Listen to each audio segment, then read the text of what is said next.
काल सायंकाळी 5 शंभू अंडे सर पीसी चालू आहे, त्या फेसबुकच्या ह्याच्यावरती चालू आहे बघा लाईव्ह. शंभूला चेक करायचं 12 की 14 पासूनची गाडी आहे, 12 पासूनची पुण्याची गाडी आहे. आणि त्या गाडीतून काही मुलं आली तलवार त्याच्या गळ्याला लावून त्या गाडीमध्ये घालून घेऊन गेलेले आहेत. आणि मग मी लगेच माननीय ग्रामीण एसपी कुलकर्णी साहेबांना फोन केला. त्यांच्याकडून डीसीपी साहेबांचा नंबर घेतला. डीसीपी साहेबांशी चर्चा केली आणि मी पोलिसांचं विशेष अभिनंदन करेन की शंभू अंडे वाचलाय म्हणजे फक्त पोलिसांच्या आणि पोलिसांनी कमी कालावधीमध्ये सर्व यंत्रणा फिरवून वेगवेगळी पथकं नेमून सीसीटीव्ही फुटेज चेक करणं असेल, भाड्यानं गाडी कुठून घेतली आहे त्याचं सर्च करणं असेल, जी गाडी भाड्यानं घेतलेली आहे त्याचं आहे त्याचं कमांड घेऊन नेमकी गाडी कुठं आहे याचा शोध घेणं असेल. त्यामुळं शंभू अंडेला रात्री 10 वाजता पोलिसांनी सुखरूपपणे ताब्यात घेतलेलं आहे. आता मला हे प्रकरण आपल्याला सांगायचं कारण की 2021 घेत होतो राज्यभर आणि महाराष्ट्रामध्ये छोट्या छोट्या समाजाला एकत्र येणं, त्यांचे विषय समजून घेणं अशा जवळपास 400-450 ठिकाणी बैठका घेतल्या होत्या. आणि त्यातलाच भाग एक सोलापूर जिल्ह्याच्या दौऱ्यावरती मी होतो बैठकांच्या निमित्तानं. त्या दिवशी सायंकाळी 6-7:30च्या दरम्यान माझ्या गाडीवरती दगड टाकला. आणि दगड टाकला तुम्ही सगळेजण नंतर मी गेस्ट हाऊसला जेव्हा आलो तेव्हा ती सगळी परिस्थिती महाराष्ट्राच्या समोर दाखवली होती. आणि मग विरोधकांनी आमच्यावर टीका केली, बाबा आम्हीच काहीतरी पब्लिसिटीसाठी स्टंट केला असेल आपण. आणि तासा-दीड तासानंतर पोलिसांनी त्या आरोपीचा शोध घेतला. आता तो कोण आहे तर हा सुरवसे नावाचा, ज्याच्या छातीवरती शरद पवारांचा टॅटू आहे. या पोरानं माझ्या गाडीवरती दगड टाकला. तेव्हा आमचं सरकार नव्हतं. पोलिसांना आम्ही तेव्हा विनंती करत होतो की बाबा तुम्ही 307चा गुन्हा दाखल करा, कारण दगड जो होता आणि तो डायरेक्ट मी ज्या सीटवरती बसतोय तिथं टाकला होता. आता हे महाराष्ट्रामध्ये गळा काढतायत की आमदारांच्या बाबतीमध्ये काय भूमिका घ्या. अरे मी पण होतो ना विधान परिषदेचे सदस्य आणि माझ्या गाडीवरती भला मोठा दगड टाकला तर याचं 307चं कलम दाखल होणं आवश्यक होतं. बरं हे एका दोघांचं काम नाही. जेव्हा माझ्यावरती दगड टाकला गाडीवरती तेव्हा पाठीमागून एक पोरगा दाखवत होता, त्या पोराचं पण नाव यात निष्पन्न केलं नाही. जो मुलगा 40 फोन दिवसभरामध्ये माझ्या दौऱ्यामध्ये जी मुलं आहेत त्यांना फोन केला होता त्यामध्ये पण त्याचा तपास लागलेला नाही. तर माझी विनंती अशी आहे की बाबा ज्याला दगड टाकला अहो आशीर्वाद घ्यायला कोणाचा गेला. हे कोरोनामधला फोटो आहे. हे कधी घडलंय?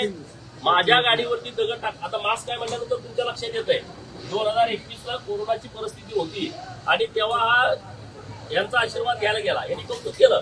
गोपीचंद पडळकरच्या गाडीवरती दगड टाकला तर त्यांचं कौतुक आहे. हा यांचा मास्टर माइंड आहे या सगळ्या प्रकरणाचा. पण हे मी म्हणत नाही. मी एक दुसरं प्रकरण तुम्हाला दाखवणार आहे आणि म्हणून मी या गोष्टीवरती बघा माझ्या गाडीवरती दगड टाकला का खांद्यावर हात टाकून म्हणजे त्याला बक्षीस स्वरूपामध्ये सांगतो ना मी तुम्हाला. हे जे सगळे फोटो आहेत एकाच फॅमिलीतील लोकांचे कसं काय फोटो आहेत या सगळ्या प्रकरणामध्ये.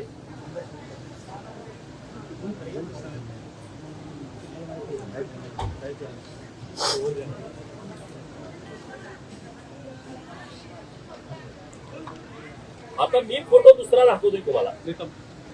हा फोटो आहे महादेव देवकाते, ज्याच्या छातीवरती शरद पवारांचा टॅटू आहे. हा टॅटू असणारा सुरवसे हा सोलापूर मधला धनगर समाजाचा पोरगा. हा दुसरा महादेव देवकाते, याच्या छातीवरती पण टॅटू आहे शरद पवारांचा.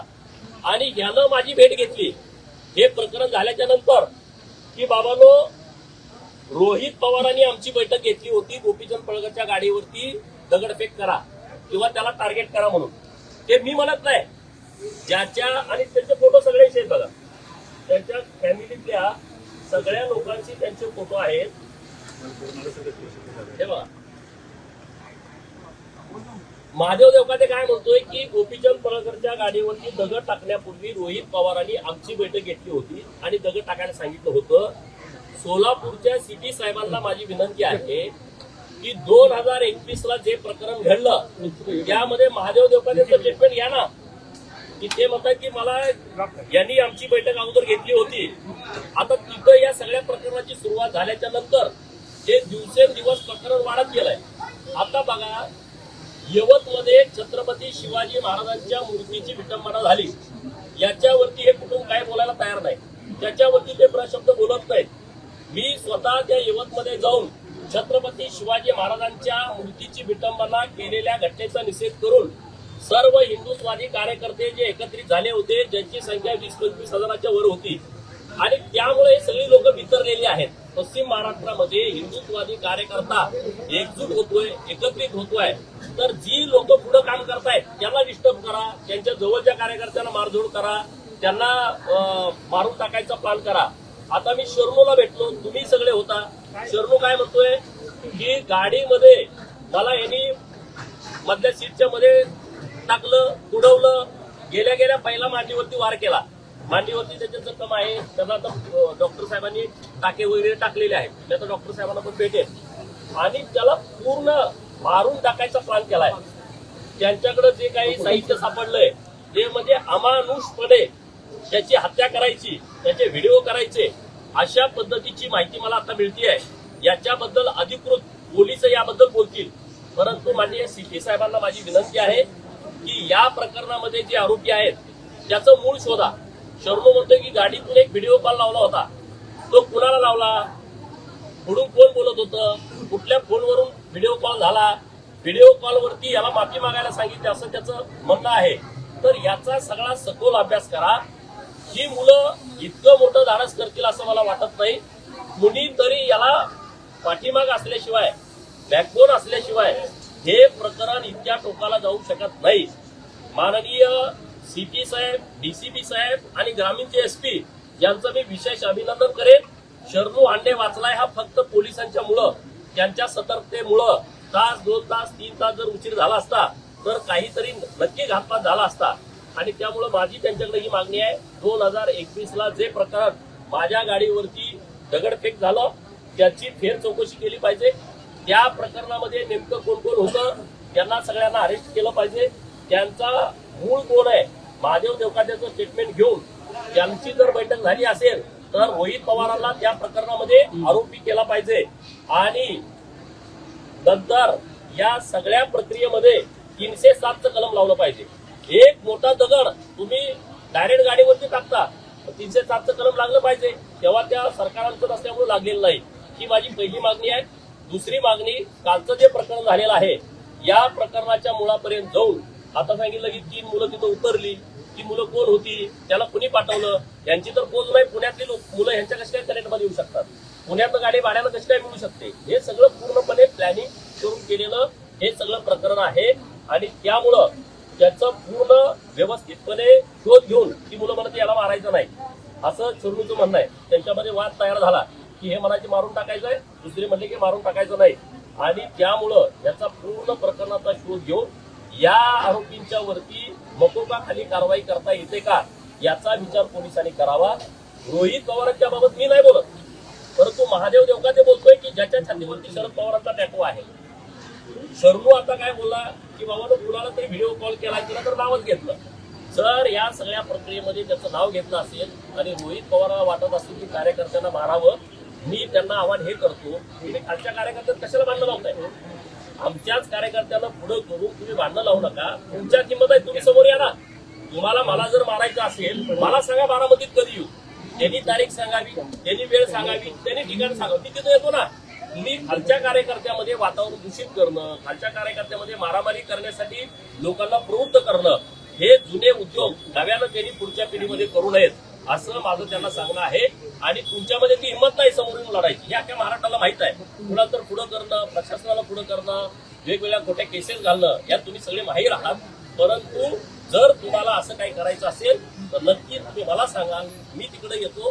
तुम्हाला जर माझ्यावरती अटॅक करायचं असेल, मला मारहाण करायची असेल, मी तुमच्या गावामध्ये येतो.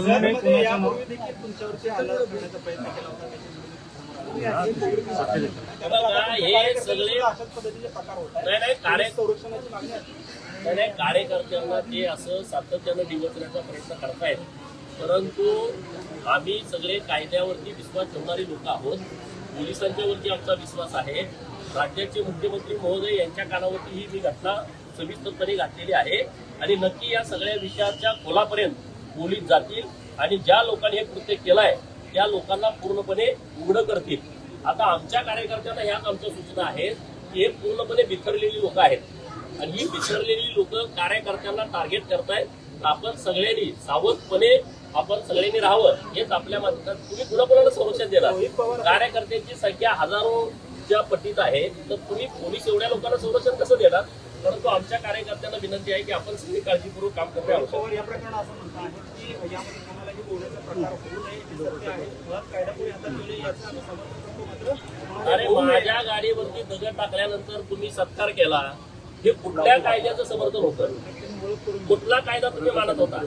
त्यांनी ओळख करून दिली, हा गोपीचंद पळकरच्या गाडीवरती दगड टाकणारा.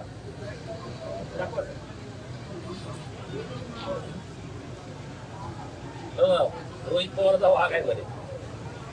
तुम्ही हे उद्योग राज्यभर केले 40-50 वर्षे. हे नव्यानं लोकांना सांगण्याची आवश्यकता नाही आहे. आणि तुम्ही महाराष्ट्राची संस्कृती, महाराष्ट्र कुठं चालला? अरे जरा तर लाजा वाटायला पाहिजे तुम्हाला. या महाराष्ट्राची संस्कृती बिघडवणारे तुम्ही आहात, या महाराष्ट्राची वाट लावणारे तुम्ही आहात आणि तुम्ही आम्हाला सल्ले देताय, महाराष्ट्राच्या समोर सल्ले देताय. आणि त्यामुळे रोहित पवारांनी हे उद्योग करणं बंद करावं. कायदा कायद्याच्या पद्धतीनं काम करेल. कायद्याला किंवा पोलिसांना सल्ला देण्याची आवश्यकता रोहित पवारांच्याकडे आहे असं मला अजिबात वाटत नाही. पोलीस त्यासाठी सक्षम आहे. साहेब रोहित पवार असं म्हणतायत, साहेब रोहित पवार असं म्हणतायत की 3 महिने आता तुम्ही ऐकलं ते शर्मूचं म्हणणं असं आहे की गाडीची लोक म्हणली रोहित पवाराला कॉल करा. रोहित दादाला पवार मी म्हणतोय, ते दादा म्हणते, पोरं त्यांचे कार्यकर्ते असल्यामुळं ते त्यांना दादा म्हणतात. तर रोहित पवारांना फोन करा आणि 15 मिनिटानंतर एका मोबाईलवरून कॉल आला आणि त्यामध्ये शर्मूचं असं म्हणणं आहे की मला माफी मागायला सांगितली आणि मी माफी मागितली नाही तर तुला मस्ती आहे, याला संपून टाका. अशा पद्धतीचं प्रकरण हे सगळ्या या गोष्टीमध्ये घडलंय असं त्याचं म्हणणं आहे. तर नक्की पोलिसांनी या गोष्टीमध्ये सिरियसपणे विचार करावा. जर कुणाचा कॉल आलाय, कोण व्हिडिओ कॉलवरती बोललं